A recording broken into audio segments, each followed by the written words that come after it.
cold has been a killer of armies since the beginning of time. 200 years before the birth of Christ, Hannibal marched over the Alps and lost more than 50,000 men and elephants to a snowstorm. 2,000 years later, the Russian winter wiped out 500,000 of Napoleon's men as he retreated from Moscow. Hitler's troops were stopped by the Russian winter too. More than 100,000 German soldiers suffered from cold injuries on the Russian front. The United States armed forces weren't exempt from the cold either. Approximately 90,000 soldiers were classified as cold injuries during World War II. The Korean War also produced many cold-related injuries. Especially during the first winter that our army was involved in that conflict, there was extremely low environmental temperatures in North Korea during that time, especially up in the Chosan Reservoir. And again, there were about 10,000 cold casualties during that conflict. One cold weather success story is the Native American Eskimo, or Inuit. Skilled hunters of Arctic marine animals, they have thrived for more than 15,000 years in a land of bitter cold and a feeble sun that shines only a few months of the year. Over millennia, the Inuit had no choice but to develop a cold survival lifestyle and technology.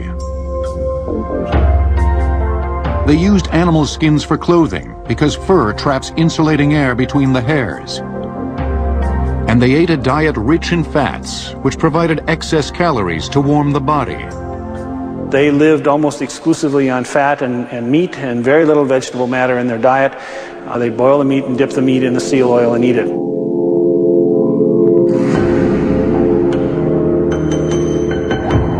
When white explorers came to the polar north, they tried to eat the native diet, but found they couldn't digest it. This made it hard to live and work in the Arctic, unless you could bring your own food supply. In just about any extreme environment, a well-balanced meal can be provided. And you don't need flame, all you need is water, and you're gonna have a hot meal. With a flameless, ready-to-eat meal, a food pack is placed into a heat bag containing a magnesium wafer. Water is poured into the bag onto the magnesium. The magnesium heats up, creating steam, which in turn heats the meal. This flameless meal technology is available to the general public, and you don't even need to add water. Just pull a string which breaks an internal water bladder. Wait a few minutes, and your meal is ready to eat.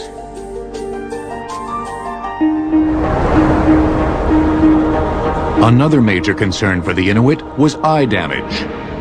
In a land of snow, ice, sky, and water, ultraviolet rays striking the eye from every angle caused painful snow blindness. To solve this problem, they developed a form of protective eyewear made of wood, bone, or hide strips that had narrow slits cut into it. The device was tied to the head, and the slits limited the amount of light that reached the eye's retina. Today, we use a more sophisticated form of eye protection. Modern sunglasses use a variety of techniques such as tinting and polarization to eliminate the amount and type of light that reaches the eye. Most glare comes from horizontal surfaces like highways or frozen lakes, which reflect light that is aligned in a horizontal direction. To combat this, light is filtered by polarized sunglasses because the surface of the lenses are coated with a chemical film that creates a microscopic filter that will only allow light through that is aligned in a vertical direction, knocking out the horizontal glare. As white explorers continued to penetrate the polar regions, their knowledge of how to survive in the cold increased substantially. In the 1940s, the wind chill factor, a popular phrase used by TV meteorologists to describe what the temperature and wind feel like acting together, was first determined by U.S. Army Major Paul Sipple while on a trip to Antarctica. To study how wind affects cooling potential, Sipple and his colleagues ingeniously set out tin food cans filled with water in the open polar air. They measured how fast water would freeze based upon the air temperature, as well as how fast the wind was moving. They came up with a formula to estimate the discomfort felt by humans under various wind and temperature conditions. If you put a person who's naked out in the environment, if there's no wind, we envelop basically a boundary of air over our skin that helps insulate us. But when wind is placed on that skin area, it disturbs that boundary layer of air. The wind chill factor is a serious threat to survival, but protection is easily found by wearing a wind-resistant outer garment that prevents the disturbance of the warm microclimate air next to the skin. Modern wind and water-resistant synthetic fabrics, like Gore-Tex, have pores that are 20,000 times smaller than a water droplet and can readily keep out blowing wind and rain. Additionally, these miracle fabrics allow perspiration vapor to pass from the body to the outside environment. One of the most serious injuries that can result from exposure to the cold. In the 18th century, the Russian army recognized frostbite as a serious problem and issued boots one size too large so that they could be packed with straw during the winter. Frostbite is the actual freezing of tissue. As an extremity begins to lose heat, the cells of the skin tissue shrink as water is drawn out of them. As the temperature continues to fall, ice crystals suddenly form. It's like a bomb going off in the tissue. When that happens, it disrupts the tissues, especially the small blood vessels. So you lose the tubular integrity of the vascular system. Curiously, frostbite is a condition the body imposes on itself, almost as a last-ditch attempt to stay alive. When exposed to the cold, the body's approach is to conserve your core heat at the expense of your extremities. So you shut off blood flow to your extremities, and that blood goes to your core, and your central arterial pressure goes up. A frostbite injury can be as simple as blistering that will heal, and as serious as deep tissue freezing, where extremities can be lost. The only effective way to treat all the degrees of frostbite is to rapidly re-warm the area by submerging it in hot water. Of course, the best way to treat frostbite is to prevent it from happening in the first place. In extreme cold weather environments, keeping your hands warm is a must. It's real easy to do with the use of these little heat packets. They're lightweight, they're air activated, and they slip real easily into your glove or your mitten. There are two types of heat packs. A one-time use pack that is activated by opening the package and exposing its chemical contents to air. And a second type, a rechargeable liquid pack that's set off by an internal metal catalyst that changes the liquid into a solid, giving off heat in the process. Harsh environments like the Arctic demand survival priorities. Many people who are trapped in the cold, in severe cold, their first issue is getting shelter, and their second issue is getting water. Even with all the ice and snow present in the Arctic, water is not readily available. It must first be melted and warmed before being consumed. After shelter and water, a rescue signal may be the next priority. Fire works very well, but with the snow, you can take contrasting items like pine bough, logs, and you can set them out in the snow and set out your signaling device.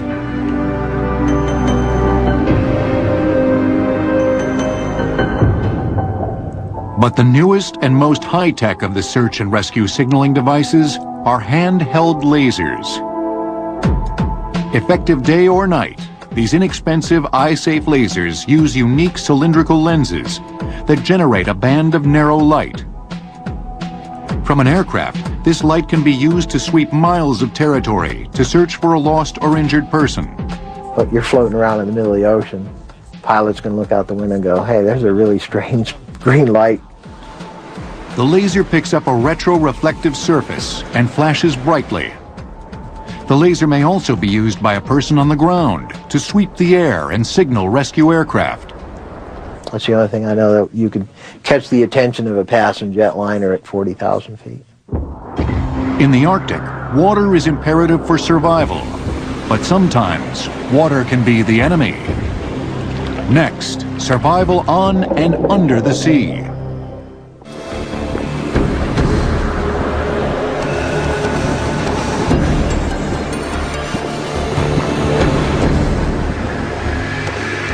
The ocean depth is unforgiving. Even powerful nuclear submarines like the Russian Kursk, which sank in August of 2000, are not immune. The United States Navy had its own tragedy, with the loss of the USS Thresher on a shakedown cruise in the early 60s. Congress quickly charged the Navy to develop a comprehensive survival system capable of rescuing submariners trapped on the ocean floor. The Avalon and the Mystic, twin 52-foot-long deep submergence rescue vehicles, or DSRVs, were the result. Conjured from the space-age technology of the 70s Apollo moon program, these craft remain operational today. Mystic and the Avalon have been in service for around 30 years now. Over those 3 decades, we have made significant improvements to its capabilities as far as search and rescue and sonar. The DSRVs can be flown anywhere in the world at a moment's notice and can reach disabled submarines in up to 2,000 feet of water. Each rescue sub is made up of 3 high-strength steel spheres enclosed in a tapered fiberglass body.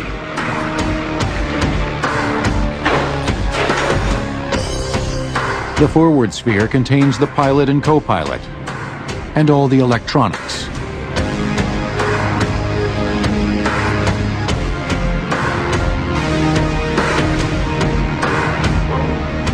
Two other crew members handle the middle and after sphere, which are used for transferring up to 24 rescued persons from a downed sub.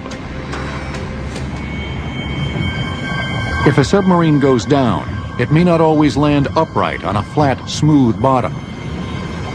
If the submarine has a 45-degree list or a 45-degree up angle, the DSRV has the ability to position itself hovering over the submarine escape hatch and land on that hatch at that extreme angle and still make the mate and bring the personnel on board.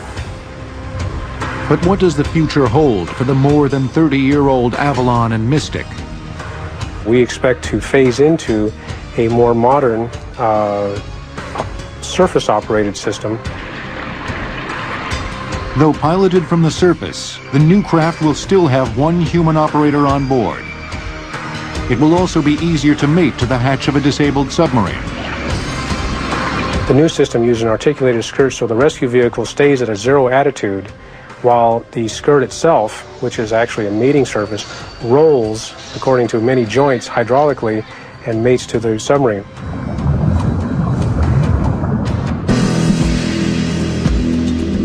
A diver wearing a hard suit, something that looks like a futuristic spacesuit, will accompany the new rescue sub. Our suit can go down to 2,000 feet. He will be there, the first one on the scene of a disabled submarine, to assess the submarine. The hard suit is really a mini sub with articulated joints. The operator sits on a bicycle-like seat and steers with foot pedals connected to variable pitched propellers. The diver is able to move through the water column virtually at will.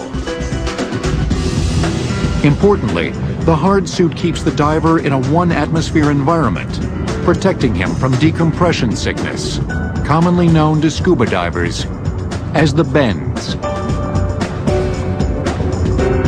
When a diver descends, the pressure causes any gas that you are breathing to be absorbed into your body at a rapid rate. The problem arises when you leave the bottom and start back to the surface. If you do it slowly, the gas leaves your body and you breathe this excess gas out with no problem. If you very rapidly come back to the surface and release the pressure, you form bubbles in the liquid of your body, and those bubbles give you a lot of problems. For over a century, a cure for the bends has been to place the diver in a decompression chamber upon surfacing.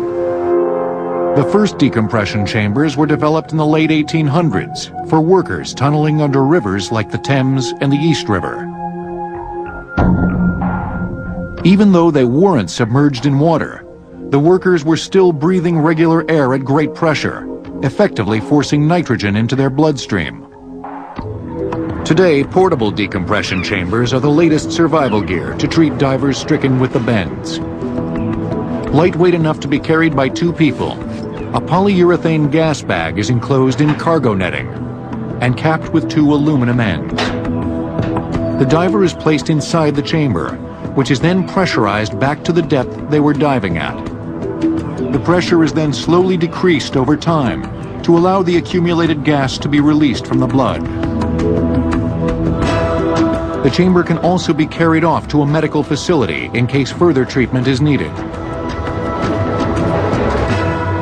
Technology has not only helped people live under the sea, it has also allowed us to survive on the ocean's surface. When the Titanic struck an iceberg on April 12, 1912, over 1,500 people lost their lives. Many of the casualties were due to hypothermia and not drowning. Hypothermia essentially is a condition that happens when the environment is such that the body loses more heat to that environment than what we can produce. As the core body temperature drops, the victim becomes stuporous. As more heat is lost, coma can follow. Passengers from the Titanic probably died within an hour after entering the water. If the Titanic were to be rebuilt today, she would carry a modern lifeboat system. At the push of a button, a life raft package leaps overboard, trailing behind an enclosed sliding tube. Upon hitting the water, the raft inflates, and passengers drop down the slide completely protected from the elements. Another piece of modern gear used to survive exposure in the sea is a cold water immersion suit. During the late 20s, the U.S. Navy started to produce combination flotation and exposure suits for pilots, but true immersion suits weren't fully developed until after World War II. Today, the Mustang Ocean Commander, with its watertight zippers and seams, hood and face seal, and inflatable head pillow, is the state-of-the-art in cold water immersion gear. Survival on or under the sea depends on keeping water away from the skin. In the jungle, it's keeping the insects off that counts. Next, how to survive in the jungle. The jungle is an extreme environment, filled with poisonous insects, oppressive heat, and dense vegetation. To stay alive in the jungle takes skill and knowledge. And interestingly, some of the most effective survival technology is ancient. For decades, native Negrito instructors taught jungle survival techniques at the Subic Bay Naval Base in the Philippines.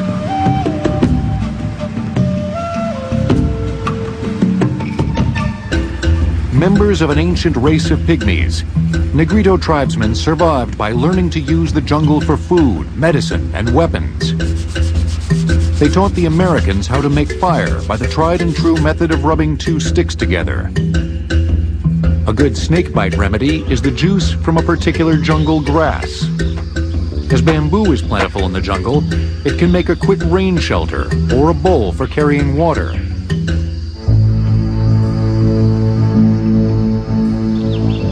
One of the more terrifying aspects of the jungle is that it is filled with mosquitoes carrying deadly malaria. In the late 1800s, it was discovered that malaria was caused by a microscopic protozoan injected into the blood from the bite of an infected mosquito. During the building of the Panama Canal, doctors learned to control the spread of malaria by destroying the breeding grounds of mosquitoes. In the Pacific during World War II, malaria-carrying mosquitoes were considered the #2 enemy after the Japanese. As the American forces fought their way through the South Pacific, mosquito eradication programs went hand in hand with rifle and bullet. Swamps were drained whenever possible. DDT was sprayed on standing pools and in native huts. In the past, if you caught malaria, quinine was the only effective means to treat it. One of the 4 alkaloids found in the bark of the cinchona tree, quinine was used by native populations in South America for more than 400 years and was introduced into Europe by Jesuit missionaries. The British used quinine extensively in India, and it was the basis for their famous gin and tonics in the afternoon. The drug Adabrin replaced quinine in the 1930s and was used effectively on the troops in the South Pacific to greatly reduce the incidence of malaria. Today, Adabrin is considered to have too many side effects and is no longer used. A number of drugs have been developed to treat malaria, but malaria strains have quickly become resistant to them. Ultimately, the best cure for malaria is not to get bitten. Your best bet for protecting yourself from insects in a jungle environment or any environment that's infested with insects is to protect your skin with clothing. If you've got gloves, put gloves on. Long sleeves, roll them down. Some insects, like mosquitoes, are clearly deadly, but other insects can be eaten for food. Ants can be useful if you are hurt and immobilized in the jungle. Definitely a low-tech survival method. If you're laying there and you're sweating, you're probably going to have a lot of ants close or nearby your area, so you could reach right out and grab one. Now, you don't just want to pop it in your mouth. You want to actually squeeze the head and then put it in your mouth and just eat it right up. It tastes like sweet tart. One of the most basic and dangerous hazards of the jungle is getting lost. Navigating in the jungle is very, very difficult. Before you actually move, you've got to take into a lot of different considerations. The capabilities of your group. Do they have the means or the capabilities of physical conditioning to make the movement? Are they hurt? If you have a compass, use your compass. Once you know north, you're going to be able to start orienting yourself as far as which direction to move and why. Early compasses were developed in China around 100 AD. They used lodestones, iron oxide minerals, as a magnetic element that would point north. Between the 7th and 12th century, lodestones were replaced by magnetic needles, and compasses became common on ships. Around the late 1800s, liquid-filled casings were perfected. The liquid dampens the needle's oscillations as it swings into alignment with the Earth's magnetic field. The compass has been a trusted survival tool for centuries, but the ideal piece of high-tech orientation gear may be the GPS. GPS stands for Global Positioning System. It's a constellation of 24 satellites that are created and maintained by the United States government, and it allows anyone with a receiver that can listen to GPS signals to locate themselves very accurately on the Earth. In the early 1970s, the Department of Defense developed the system so it could accurately locate troops and assets on the battlefield. The satellites travel in orbits 11,000 miles above the Earth while continuously sending out a radio transmission. A GPS receiver needs to have at least 3 satellites in order to calculate a position fix. It uses a mathematical function called triangulation in order to take multiple positions and calculate where you're starting from, essentially. When the Global Positioning System became operational, it provided 2 signals, one for the military and one for the general public. The signal used by the public was intentionally degraded to protect U.S. security interests and was only accurate to within about 300 feet. But since the year 2000, this practice has stopped, and the signal is accurate to within inches. Sometimes survival depends on knowing where you are in the jungle. Other times it's letting someone else know where you are. You need to get exposure to the sky, because 9 times out of 10 you're going to get rescued by some sort of helicopter or by air. Ultimately, because of the heavy canopy, the best signaling device to have in the jungle is a 406 megahertz emergency locator beacon. The beacon sends out a radio signal, which is picked up by satellites orbiting the Earth. The satellites are operated by various international agencies as part of a worldwide distress system to listen for emergency calls from activated beacons. Most airplanes and ships have them. If a plane crashes or a ship sinks, the beacons are designed to activate automatically. When a beacon is turned on, it starts to transmit a signal with a beacon-unique identifying code. A satellite immediately detects the signal and determines the distress position. It also checks the identifying code against a registration database to determine who and what is in trouble. A distress alert is then routed to the proper rescue authorities. Survival in the jungle may well depend on getting exposure to the sky. But in the arid expanse of the desert, prolonged exposure can take your life. Next, desert survival. When Saddam Hussein invaded Kuwait on August 2nd, 1990, the United States responded by dropping more than 500,000 troops into the harsh desert of Saudi Arabia. In the desert, water is the first line of defense. Soldiers under stress in desert battle conditions usually don't drink enough water. They don't feel thirsty, even though they are dehydrated. Heat casualties are the result.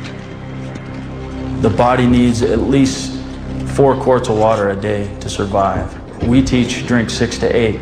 That way they'll at least drink 4 quarts of water. General society is usually dehydrated, and they're used to living in a dehydrated state. In the desert, a person needs at least 1.5 quarts of water per hour to remain fully functional. During the Gulf War, U.S. armed forces consumed more than 4 million gallons of water per day. But what if you don't have any water? How do you find it? Your best bet to find water in the desert is to go to old stream beds and dig down. Now there's things that we call incidental water, which early in the morning condensation forms on the various vegetation around. So you could tie a cloth around your legs and walk through it and gather it. You could leave your socks out at night, your t-shirt out at night. Condensation forms on it and you can wring it out and you can drink that water. If you are lucky enough to find water that's not produced by condensation, you can't just drink it. It needs to be purified and disinfected to get rid of harmful microorganisms like Giardia and Cryptosporidium. To properly filter your water, you're going to need some sort of filtration system, such as this straw. Some things you're looking for in your filtration system is it needs to be a 0.03 micron opening in the filter itself or smaller, or it needs to have some sort of chemical agent release, such as iodine or betadine. It's not only bacteria and microorganisms that can make water undrinkable. Salt in water is a huge problem, especially in deserts surrounded by seawater. Special saltwater filtering systems using a reverse osmosis process were originally developed for the military in the 1980s. Water is forced at high pressure through a membrane that is impermeable to salt molecules, as well as pathogens such as microorganisms, cysts, bacteria, and viruses. Only 10% of the salt water passes through and ends up fresh. Once a supply of water is secured, protection from the burning sun is the second line of defense for surviving in the desert. The Bedouins of Saudi Arabia, who trace their lineage back to biblical times, have long known that clothing can mean the difference between life and death. As part of their survival technology, they developed a layering system that kept them alive in the harsh, burning environment. The flowing robe of the Bedouins allows insulation. Clothing actually can keep one cool in a desert environment because there are air layers within the different layers of clothing. The more layers of cloth and air, the cooler the body remains. The U.S. military's battle dress uniform, or BDU, used during the Gulf War, works on a different principle than the robes of the Bedouin. Made of a single cloth woven of nylon and cotton, the BDU depends on the evaporative cooling of sweat from the skin, rather than trapped air insulation to keep a body cool. If one has unlimited water resources, the battle dress uniform is an effective way to dress in the desert.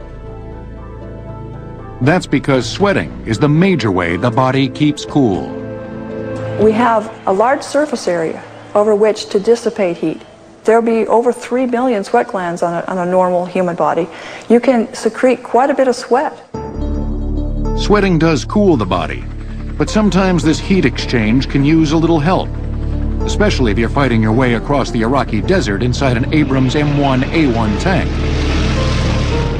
In this pressure cooker environment, tank crews need extra protection from the heat. One Gulf War solution was found in the concept of a microclimate. The microclimate cooling system is composed of a vest that receives air off of a blower in the tank. It's cooled air. And so each individual actually has his own air conditioner in a vest underneath his protective clothing. The ordinary person, of course, isn't likely to have a desert wardrobe equipped with its own cooling system. So what can the typical denizen of the air-conditioned mall do to survive? If you found yourself lost in the desert, probably the first thing you need to think about is some type of signal, because you want to get out of there as fast as possible. If it's daytime, a signal mirror can be seen for more than 70 miles. At night, 3 evenly spaced fires are the international distress signal and will summon help. Glow lights or chem sticks are excellent for signaling. Light is given off by a chemical reaction which takes place when a solution of glucose is slowly mixed in with an alcoholic alkaline. A glow light can last for hours, and if twirled at the end of a string can be seen for miles. You need to conserve energy first and foremost. Undue haste makes waste. In other words, work smarter, not harder. And that's going to set you up first and foremost for success. Survival in the desert means finding shelter from the sun. But shelter from solar radiation takes on a whole new level of meaning without the Earth's protective atmosphere. Next, survival in the hard vacuum of space. The exploration of space, especially long-duration missions like to the planet Mars, presents a complex extreme environment for earthbound life forms like man. Solar and cosmic radiation, micrometeorites, the absence of gravity. The list of problems is formidable. Not to mention the fact that in order to even get into space, you have to hit an escape speed of over 17,000 miles per hour atop a chemical burning rocket.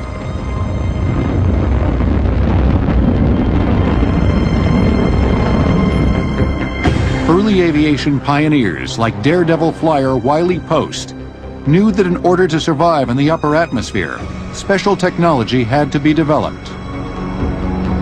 Post designed and used the first pressurized flight suit in the early 30s.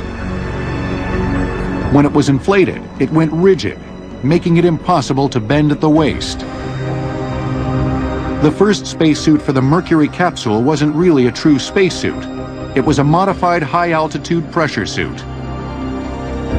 As spacesuits developed, they incrementally allowed more mobility, ultimately permitting astronauts to stoop down and pick up moon rocks. But you need more than a spacesuit, or the protection of a spacecraft for that matter, to survive in space. The human body is profoundly affected by 2 conditions of space travel: weightlessness and cosmic radiation. Each is a challenge. We grow up using gravity, and we grow up developing mechanisms to deal with gravity. When we're in weightlessness and we no longer have the gravitational stresses, things become changed, and they're changed not for the better. The two very serious and obvious dangers of prolonged weightlessness are bone and muscle loss. We rebuild bone every time we walk and every time we take a step because we're supporting our body weight against the forces of gravity, and those compressive forces on the bone allow us to take calcium out of the bloodstream, build up new bone. The old bone is appropriately removed and goes back into the bloodstream. In zero gravity, the compressive forces on the body are negligible, and after time, the weight-bearing bones become thin and fragile. The weight-bearing muscles also suffer. The big muscles in our legs, the muscles that support us in standing upright, are the ones that we find dramatically reduced, not only in size but also in strength. Arm muscles, interestingly, are less affected, as they are the prime means used for locomotion in a weightless environment. During a year-long space mission, a young astronaut could end up with the bone and muscle structure of a 70-year-old if no preventative measures are taken. Vigorous exercise is one countermeasure used on board the space shuttle and the International Space Station. How do you use a treadmill in space? You have to be kept down somehow, and so there is a system of harnesses that look like a window washer's harness and a bungee cord, elastic cords that hold you down to the treadmill, and you run against that force. But it really doesn't give you the same kind of loading on all of the bones that you would get merely from getting up and walking around as one would be in an ambulatory day here on Earth. But the use of exercise equipment in a weightless environment is only a partial solution. In the future, on a 3-year manned voyage to Mars, better ways must be found to protect crew members against weightlessness. Certain drug therapies look promising. The kinds of drugs that we are looking at for preventing bone loss are the same kinds of drugs that the medical community is investigating for dealing with osteoporosis. Another possible countermeasure favored by the science fiction community is artificial gravity. If you spin an entire spacecraft, centrifugal force will allow astronauts to live as if in real gravity. But spinning a large spaceship is not the way it will be done. It's too expensive, it takes too much mass, and it ignores some of the serious practical problems.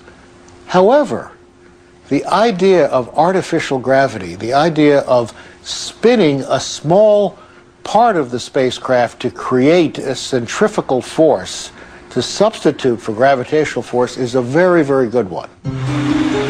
Research is pointing at the use of a small radius centrifuge, not as a substitute for Earth gravity 24/7, but as a sort of shot-in-the-arm tonic for weightlessness. Another serious problem for deep space explorers is cosmic and solar radiation.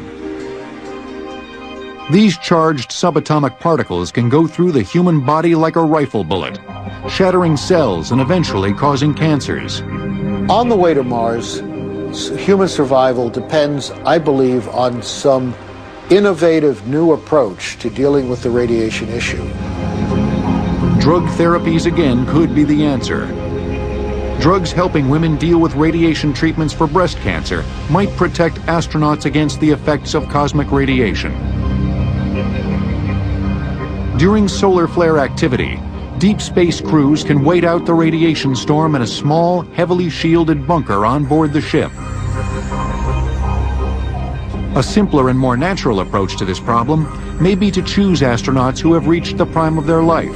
There can be some advantages to flying older people in space because, after all, what ends up being of concern in development of cancer is the accumulated lifetime radiation dose.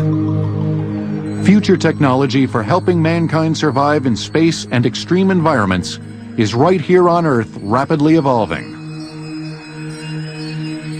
For some, nanotechnology, the making of machines invisible to the human eye out of atoms and molecules, is where it's all happening. What we're trying to do is learn how to build machinery and materials at the molecular scale by picking up a molecule from one place, carefully moving it and putting it down precisely where we want it to go to build the object that we're trying to build. Using a new breed of electron microscope, plans are being made to construct entire factories on atomic scales that will manufacture a variety of products. Nanomedical devices are envisioned that will cruise through the bloodstream, hunting down bacteria and viruses, repairing cell damage where needed. The respirocyte, a mechanical blood cell, would make an excellent addition to any survival kit. The basic idea for a respirocyte is very simple. You have a very small sphere, a tank of compressed oxygen, about a micron in size, that could flow easily through your circulatory system, and it would let the oxygen out when it was needed and absorb and compress CO2. A diver taking a dose of respirocytes could hold his or her breath for hours at a time. But nanotechnology possibilities outside the body are just as exciting. Nanotechnology would let you make a survival suit, which would cover your skin much like a glove would cover your hand, and it would provide insulation against hot and cold. It would provide additional strength if you wanted to move. It would let you survive in a wide range of environments. In a sense, the suit would be alive with complex molecular machinery, constantly analyzing the environmental forces at play. Mechanical blood cells that hold compressed air, nanomedical devices that hunt down bacteria and viruses. These are all in the realm of possibility, but not for decades to come. Extreme environments meet us with sublime indifference. We have found in them formidable opponents that will never conquer, but can at least survive.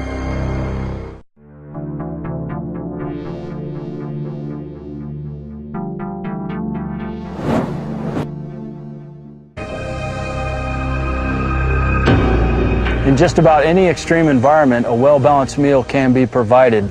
And you don't need flame, all you need is water, and you're gonna have a hot meal. With a flameless, ready-to-eat meal, a food pack is placed into a heat bag containing a magnesium wafer. Water is poured into the bag onto the magnesium. The magnesium heats up, creating steam, which in turn heats the meal.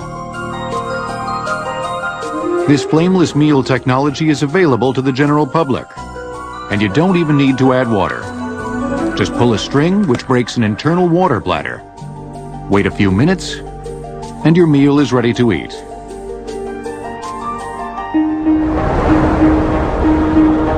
Another major concern for the Inuit was eye damage. In a land of snow, ice, sky, and water, ultraviolet rays striking the eye from every angle caused painful snow blindness. To solve this problem, they developed a form of protective eyewear made of wood, bone, or hide strips that had narrow slits cut into it. The device was tied to the head while on a trip to Antarctica.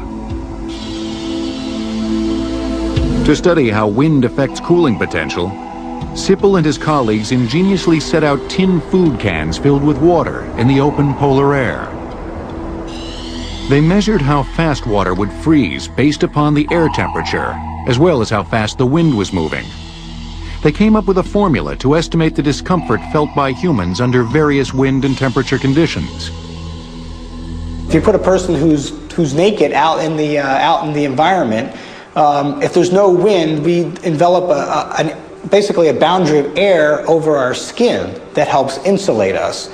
But when wind is placed on that skin area, it disturbs that boundary layer of air. The wind chill factor is a serious threat to survival, but protection is easily found by wearing a wind-resistant outer garment that prevents the disturbance of the warm microclimate air next to the skin. Modern wind and water-resistant synthetic fabrics, like Gore-Tex, have pores that are 20,000 times smaller than a water droplet and can readily keep out blowing wind and rain. and the slits limited the amount of light that reached the eye's retina. Today, we use a more sophisticated form of eye protection. Modern sunglasses use a variety of techniques such as tinting and polarization to eliminate the amount and type of light that reaches the eye. Most glare comes from horizontal surfaces like highways or frozen lakes, which reflect light that is aligned in a horizontal direction. To combat this, light is filtered by polarized sunglasses because the surface of the lenses are coated with a chemical film that creates a microscopic filter that will only allow light through that is aligned in a vertical direction, knocking out the horizontal glare. As white explorers continued to penetrate the polar regions, their knowledge of how to survive in the cold increased substantially. In the 1940s, the wind chill factor, a popular phrase used by TV meteorologists to describe what the temperature and wind feel like acting together, was first determined by U.S. Army Major Paul Sipple. Chosin Reservoir, and again there were about 10,000 cold casualties during that conflict. One cold weather success story is the Native American Eskimo, or Inuit.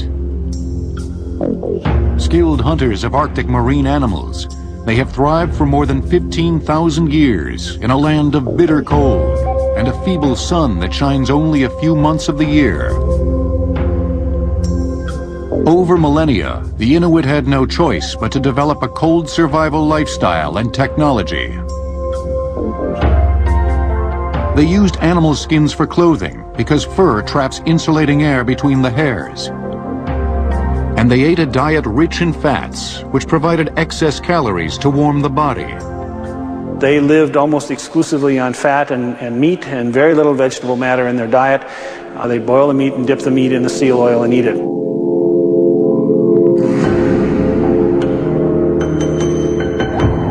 When white explorers came to the polar north, they tried to eat the native diet, but found they couldn't digest it. This made it hard to live and work in the Arctic, unless you could bring your own food supply.